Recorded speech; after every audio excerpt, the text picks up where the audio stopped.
ನಮಸ್ಕಾರ ಸ್ನೇಹಿತರೆ, ಕಟಕ ರಾಶಿಯವರ 2026ರ ವರ್ಷ ಭವಿಷ್ಯ ಹೇಗಿದೆ, ಅವರಿಗೆ ಯಾವೆಲ್ಲ ಶುಭ ಫಲಗಳಿವೆ ಮತ್ತು ಅಶುಭ ಫಲಗಳಿವೆ ಮತ್ತು ಈ ವರ್ಷದಲ್ಲಿ ಆರೋಗ್ಯದ ವಿಷಯದಲ್ಲಿ ದೊಡ್ಡ ಸಂಕಷ್ಟಗಳನ್ನು ಅನುಭವಿಸಬೇಕಾಗುತ್ತೆ. ಹಾಗಾದರೆ ಆ ಸಂಕಷ್ಟ ಏನು ಅಂತ ಈ ವಿಡಿಯೋದಲ್ಲಿ ಸಂಪೂರ್ಣವಾಗಿ ಹೇಳ್ತೀನಿ ನೋಡಿ. ಅದಕ್ಕೂ ಮುನ್ನ ನೀವು ಕಟಕ ರಾಶಿಯವರ ಬಗ್ಗೆ ಇನ್ನೂ ಹೆಚ್ಚಿನ ಮಾಹಿತಿಗಾಗಿ ವಿಡಿಯೋಗೆ ಲೈಕ್ ಮಾಡಿ. ಹಾಗೆ ನೀವಿನ್ನು ನಮ್ಮ ಜ್ಯೋತಿಷ್ಯ ದರ್ಶನ ಚಾನಲ್ಗೆ ಸಬ್ಸ್ಕ್ರೈಬ್ ಆಗಿಲ್ಲ ಅಂದರೆ ಈಗಲೇ ಸಬ್ಸ್ಕ್ರೈಬ್ ಮಾಡಿ. ಹಾಗೆ ಪಕ್ಕದಲ್ಲಿ ಬರೋ ಬೆಲ್ ಐಕಾನನ್ನು ಕ್ಲಿಕ್ ಮಾಡಿ. ನಿಮ್ಮ ಸಮಸ್ಯೆಗಳಾದಂತಹ ಸತಿಪತಿ ಕಲಹ, ಪ್ರೀತಿಯಲ್ಲಿ ಮೋಸ, ಭೂಮಿ ವಿಚಾರ, ಕೋರ್ಟ್ ಕೇಸ್, ವ್ಯಾಪಾರ, ಹಣಕಾಸಿನ ತೊಂದರೆ, ಸಾಲಬಾಧೆ, ಸ್ತ್ರೀಯರು, ಗುಪ್ತ ಸಮಸ್ಯೆ, ಹೀಗೆ ಹಲವಾರು ಸಮಸ್ಯೆಗಳಿಗೆ ಶಾಶ್ವತ ಪರಿಹಾರ ಮಾಡಿಕೊಡುತ್ತಾರೆ. ಡಿಸ್ಪ್ಲೇ ಮೇಲೆ ಕಾಣುವ ಗುರೂಜಿ ನಂಬರ್ಗೆ ಒಮ್ಮೆ ಕರೆ ಮಾಡಿ. ಈ ವರ್ಷ ಕರ್ಕಾಟಕ ರಾಶಿಯವರು ತಮ್ಮ ಸಾಮರ್ಥ್ಯಗಳನ್ನು ಅಥವಾ ಇತರರಿಗೆ ತೋರಿಸಬಹುದು. ಸಾರ್ವಜನಿಕವಾಗಿ ಹೊರಗೆ ಮಾಡುವ ಕೆಲಸವು ಉತ್ತಮ ಫಲಿತಾಂಶಗಳನ್ನು ನೀಡುತ್ತದೆ. ಆಧ್ಯಾತ್ಮಿಕವಾಗಿ ಈ ವರ್ಷ ನಿಮಗೆ ಬೆಳವಣಿಗೆಗೂ ಸಹಾಯ ಮಾಡುತ್ತದೆ. ವಿದೇಶಿ ವಿಷಯಗಳು ಅಥವಾ ದೂರದ ಪ್ರಯಾಣದಿಂದ ನೀವು ಪ್ರಯೋಜನ ಪಡೆಯಬಹುದು. ಈ ವರ್ಷ ಗ್ರಹಗಳ ಚಾಲನೆ ಮತ್ತು ಸ್ಥಾನವು ನಿಮ್ಮ ಜೀವನದ ಹಲವು ಭಾಗಗಳ ಮೇಲೆ ಪರಿಣಾಮ ಬೀರುತ್ತದೆ. ಈ ಸ್ಥಾನವು ಧಾರ್ಮಿಕ ಚಟುವಟಿಕೆಗಳು, ಉನ್ನತ ಅಧ್ಯಯನ ಮತ್ತು ಕುಟುಂಬದಲ್ಲಿ ಪ್ರಗತಿಗೆ ಅವಕಾಶಗಳನ್ನು ತರುತ್ತದೆ. ನಿಮಗೆ ನಿಮ್ಮ ಸಹೋದರರು ಅಥವಾ ಶಿಕ್ಷಕರ ಬೆಂಬಲ ಬೇಕಾಗಬಹುದು. ಶನಿಯು ನಿಮ್ಮ ಮನಸ್ಸನ್ನು ಶಾಂತಗೊಳಿಸಲು ಸಹಾಯ ಮಾಡುತ್ತಾನೆ ಮತ್ತು ನಿಮ್ಮ ಕುಟುಂಬ ಪರಿಸರಕ್ಕೆ ಶಾಂತಿಯನ್ನು ತರುತ್ತಾನೆ. ವರ್ಷದ ಆರಂಭದಲ್ಲಿ ರಾಹು 8ನೇ ಮನೆಯಲ್ಲಿರುತ್ತಾನೆ. ಇದು ಆರೋಗ್ಯ ಮತ್ತು ಕೌಟುಂಬಿಕ ವಿಷಯಗಳಲ್ಲಿ ಕೆಲವು ಏರಿಳಿತಗಳನ್ನು ತರಬಹುದು. ಆದರೆ ರಾಹು ಮಕರ ರಾಶಿಯಲ್ಲಿ 7ನೇ ಮನೆಗೆ ಸ್ಥಳಾಂತರಗೊಂಡ ನಂತರ ನಿಮ್ಮ ಸಂಬಂಧಗಳು ಉತ್ತಮಗೊಳ್ಳುತ್ತವೆ ಮತ್ತು ಪಾಲುದಾರಿಕೆಯಲ್ಲಿ ಹೆಚ್ಚಿನ ಸ್ಥಿರತೆ ಇರುತ್ತದೆ. ವರ್ಷದ ಮೊದಲ ಭಾಗದಲ್ಲಿ ಗುರುವು ನಿಮ್ಮ 12ನೇ ಮನೆಯಲ್ಲಿ ಮಿಥುನ ರಾಶಿಯಲ್ಲಿರುತ್ತಾನೆ. ಇದು ನಿಮ್ಮ ಮಾನಸಿಕ ಸ್ಥಿತಿ ಮತ್ತು ಗೌಪ್ಯ ವಿಷಯಗಳ ಮೇಲೆ ಪರಿಣಾಮ ಬೀರಬಹುದು. ಆದರೆ ಕುಟುಂಬದ ಜೊತೆ ನಿಮ್ಮ ಆರ್ಥಿಕ ಸ್ಥಿತಿಯು ಉತ್ತಮವಾಗಿರುತ್ತದೆ ಮತ್ತು ನಿಮ್ಮ ಅದೃಷ್ಟದಿಂದ ನಿಮ್ಮ ಜೀವನ ಆಹ್ಲಾದಕರವಾಗಿರಿಸುತ್ತದೆ. ಕುಟುಂಬದೊಂದಿಗಿನ ಸಂಬಂಧಗಳಲ್ಲಿಯೂ ಸಹ ಮಾಧುರ್ಯ ಉಳಿಯುತ್ತದೆ.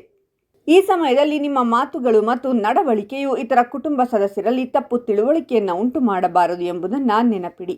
ಮಕ್ಕಳ ವಿಷಯಗಳಲ್ಲಿ ಗುರುವಿನ ಪ್ರಭಾವ ಮಿಶ್ರವಾಗಿರುತ್ತದೆ. ವರ್ಷದ ಮೊದಲ ಭಾಗವು ಮಕ್ಕಳಿಗೆ ಕಷ್ಟಕರವಾಗಿರುತ್ತದೆ.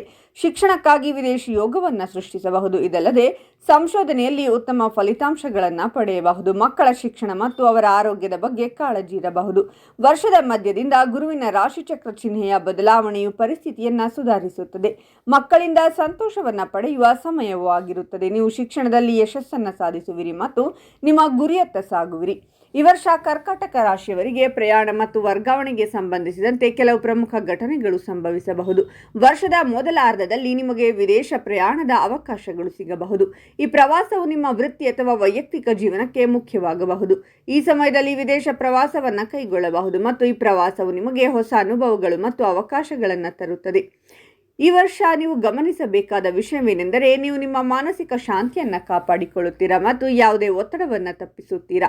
ಇದರ ಹೊರತಾಗಿ ಕುಟುಂಬ ಮತ್ತು ಮಕ್ಕಳಿಗೆ ಸಂಬಂಧಿಸಿದ ವಿಷಯಗಳಲ್ಲಿ ಜಾಗರೂಕರಾಗಿರಿ ಮತ್ತು ಅಗತ್ಯವಿರುವಂತೆ ಕ್ರಮಗಳನ್ನು ತೆಗೆದುಕೊಳ್ಳಿ. ನಿಮ್ಮ ಪ್ರಯತ್ನಗಳು ವರ್ಷದ ಅಂತ್ಯದ ವೇಳೆಗೆ ಸಕಾರಾತ್ಮಕ ಫಲಿತಾಂಶಗಳನ್ನು ನೀಡುವ ಸಾಧ್ಯತೆ ಎಂಬುದನ್ನು ನೆನಪಿನಲ್ಲಿಡಿ. ಹೊಸ ವರ್ಷ ಕರ್ಕಾಟಕ ರಾಶಿಯವರಿಗೆ ಸವಾಲುಗಳಿಂದ ತುಂಬಿರುತ್ತದೆ. ಈ ಸಮಯದಲ್ಲಿ ನಿಮ್ಮ ಆರ್ಥಿಕ ಪರಿಸ್ಥಿತಿ ಮತ್ತು ವೃತ್ತಿ ಜೀವನದಲ್ಲಿ ಏರಿಳಿತಗಳನ್ನು ನೀವು ಅನುಭವಿಸಬಹುದು. ಹೊಸ ವರ್ಷ ಕಳೆದ ವರ್ಷಕ್ಕಿಂತ ನಿಮಗೆ ಹೆಚ್ಚು ಸೂಕ್ಷ್ಮವಾಗಿರಲಿದೆ. ನಿಮ್ಮ ಜಾತಕದ ಅದೃಷ್ಟ ಮನೆಯ ಮೇಲೆ ಶನಿಯ ಪ್ರಭಾವದಿಂದಾಗಿ ಯಶಸ್ಸನ್ನು ಸಾಧಿಸಲು ನೀವು ಹೆಚ್ಚು ಶ್ರಮಿಸಬೇಕಾಗುವುದು. ವರ್ಷದ ಆರಂಭದಲ್ಲಿ 12ನೇ ಮನೆಯಲ್ಲಿ ಗುರುವಿನ ಸಂಚಾರ ಹೆಚ್ಚಿದ ವೆಚ್ಚ ಹಾಗೂ ಸಣ್ಣ ನಷ್ಟಗಳ ಸಾಧ್ಯತೆಯನ್ನು ಸೃಷ್ಟಿಸುತ್ತದೆ. ಆದರೂ ಈ ಸಮಯದಲ್ಲಿ ನೀವು ವಿದೇಶ ಪ್ರಯಾಣಕ್ಕೆ ಸಂಬಂಧಿಸಿದ ಅವಕಾಶಗಳನ್ನು ಪಡೆಯುತ್ತೀರಾ. ವೆಚ್ಚಗಳ ಹೆಚ್ಚಳದ ಜೊತೆಗೆ ಆದಾಯದ ಅವಕಾಶಗಳು ಸಹ ಉದ್ಭವಿಸುತ್ತವೆ. ಈ ಸಮಯದಲ್ಲಿ ಯಾವುದೇ ಹೊಸ ವೃತ್ತಿ ಸಂಬಂಧಿತ ಬದಲಾವಣೆಗಳು ವೆಚ್ಚಗಳಿಗೆ ಕಾರಣವಾಗಬಹುದು. ಆದ್ದರಿಂದ ಆರಂಭಿಕ ತಿಂಗಳುಗಳಲ್ಲಿ ನೀವು ಹಣಕಾಸಿನ ಯೋಜನೆಯನ್ನು ನಿರ್ವಹಿಸುವುದು ಬಹಳ ಮುಖ್ಯ. ಇನ್ನು 2026ರಲ್ಲಿ ಆರ್ಥಿಕ ಸ್ಥಿತಿ ಹೇಗಿರುತ್ತೆ ಅಂತ ನೋಡೋದಾದರೆ, 2026ನೇ ವರ್ಷದ ಆರಂಭ ಕಟಕ ರಾಶಿಯವರಿಗೆ ಏರಿಳಿತಗಳಿಂದ ಕೂಡಿರುತ್ತದೆ. ಹಣ ಆಗಮನಕ್ಕಿಂತ ಸವಾಲುಗಳು ಹೆಚ್ಚಾಗಬಹುದು. ಹಣ ನಿರ್ವಹಣೆಗೆ ಕಷ್ಟವಾಗುವ ಸಮಯವಿದು. ಆದರೂ ನಿಮ್ಮ ಶ್ರಮದಿಂದ ಎಲ್ಲ ಸಮಸ್ಯೆಗಳನ್ನು ಮೆಟ್ಟಿ ನಿಲ್ಲುವಿರಿ. ಆರ್ಥಿಕ ಹೊರೆ ಹೆಚ್ಚಾಗಲು ಬಿಡಬೇಡಿ. ಈ ಸಮಯದಲ್ಲಿ ಉದ್ಯೋಗ ಬದಲಾಯಿಸುವುದು ಶುಭವಲ್ಲ. ಇದರಿಂದ ಖರ್ಚುಗಳು ಹೆಚ್ಚಾಗುವ ಸಾಧ್ಯತೆ ಇದೆ. ವರ್ಷದ ಆರಂಭ ಕಟಕ ರಾಶಿಯವರಿಗೆ ಕೊಂಚ ಏರಿಳಿತಗಳಿಂದ ಕೂಡಿರುತ್ತದೆ. ವರ್ಷವಿಡೀ ಶನಿಯು ನಿಮ್ಮ ಜಾತಕದ 9ನೇ ಮನೆಯಲ್ಲಿರುತ್ತಾನೆ. ಇದು ಪ್ರಯಾಣ ಮತ್ತು ಉನ್ನತ ಶಿಕ್ಷಣದ ಕ್ಷೇತ್ರಗಳಲ್ಲಿ ಕೆಲವು ಅಡೆತಡೆಗಳನ್ನು ಉಂಟು ಮಾಡಬಹುದು. ನೀವು ಎಷ್ಟೇ ಕಷ್ಟಪಟ್ಟು ಕೆಲಸ ಮಾಡಿದರೂ ಫಲಿತಾಂಶಗಳು ಬಯಸಿದಂತೆ ಇರುವುದಿಲ್ಲ. ಈ ಸಮಯದಲ್ಲಿ ಶನಿಯು ಅದೃಷ್ಟವನ್ನು ಅವಲಂಬಿಸುವುದನ್ನು ತಡೆಯುತ್ತದೆ. ಹೆಚ್ಚು ಶ್ರಮಿಸುವಂತೆ ನಿಮ್ಮನ್ನು ಒತ್ತಾಯಿಸುತ್ತದೆ. ಇನ್ನು ಈ ವರ್ಷ ರಾಹು ಡಿಸೆಂಬರ್ವರೆಗೆ ನಿಮ್ಮ 8ನೇ ಮನೆಯಲ್ಲಿರುತ್ತಾನೆ. ಇದು ಹಣಕಾಸಿನ ವಿಷಯಗಳಲ್ಲಿ ಹಠಾತ್ ಏರಿಳಿತಗಳನ್ನು ತರುವುದು ಜೊತೆಗೆ ಕೇತು ವರ್ಷವಿಡೀ ನಿಮ್ಮ 2ನೇ ಮನೆಯಲ್ಲಿರುತ್ತಾನೆ. ಇದು ಕೆಲವು ತುರ್ತು ಕೆಲಸಗಳಿಗೆ ಹಠಾತ್ ವೆಚ್ಚ ಹೆಚ್ಚಳಕ್ಕೆ ಕಾರಣವಾಗಬಹುದು. ಅಂತಹ ಪರಿಸ್ಥಿತಿಯಲ್ಲಿ ನೀವು ಯಾರಿಗೂ ದೊಡ್ಡ ಮೊತ್ತದ ಹಣವನ್ನು ಸಾಲವಾಗಿ ನೀಡುವುದು ಸೂಕ್ತವಲ್ಲ. ಆದರೆ ವರ್ಷದ ಮಧ್ಯಮಾರ್ಧದಲ್ಲಿ ನಿಮ್ಮೆಲ್ಲಾ ಸಮಸ್ಯೆಗಳಿಗೆ ಗುರು ಪರಿಹಾರ ನೀಡಲಿದ್ದಾನೆ. ಕಟಕ ರಾಶಿಯವರಿಗೆ ಹೊಸ ವರ್ಷದ ಮಧ್ಯಮಾರ್ಧವು ತುಂಬಾ ಯೋಗ್ಯವಾಗಿದೆ. ಜೂನ್ 2026ರ ನಂತರ ನಿಮ್ಮ ಆರ್ಥಿಕ ಪರಿಸ್ಥಿತಿ ಸುಧಾರಿಸಲು ಪ್ರಾರಂಭಿಸುತ್ತದೆ. ಗುರು ಉತ್ತುಂಗ ರಾಶಿಯಲ್ಲಿ ಪ್ರವೇಶಿಸುವುದರಿಂದ ಕೆಲಸದಲ್ಲಿ ನಿಮ್ಮ ಪ್ರಭಾವ ಹೆಚ್ಚಾಗುವುದು ಜೊತೆಗೆ ನಿಮ್ಮ ನಿರ್ಧಾರ ತೆಗೆದುಕೊಳ್ಳುವ ಸಾಮರ್ಥ್ಯಗಳು ಬಲಗೊಳ್ಳುತ್ತವೆ. ಈ ಅವಧಿಯು ನಿಮ್ಮ ವೃತ್ತಿ ಜೀವನಕ್ಕೆ ಅತ್ಯಂತ ಶುಭಕರವಾಗಿದೆ.